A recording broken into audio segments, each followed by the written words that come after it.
Mads? Hej Mads, det er Dian. Prøv at høre, du må ikke lægge på. Søde ven, du må ikke lægge på. Jeg skal lige snakke med dig, Mads. Søde gamle ven, mand. Hvor lang tid er det, vi har kendt hinanden, hva'? Er det ikke snart 30 år, at vi to har kendt hinanden, Mads? 30 fucking år. Hello? Tænk lige tilbage på det, ikke? Yes, it's Mr. Nicholson, 705. Yeah, but you know it's Mr. Nicholson, don't you? Because it pops up on the computer when you call me. Right, so you don't have to ask me if it's Mr. Nicholson.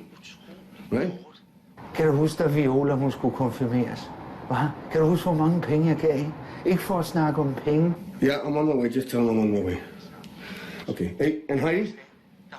Were you the one I talked to yesterday about the fruit? And you remember I said specifically citrus fruit and specifically no bananas? That's good, Bettina.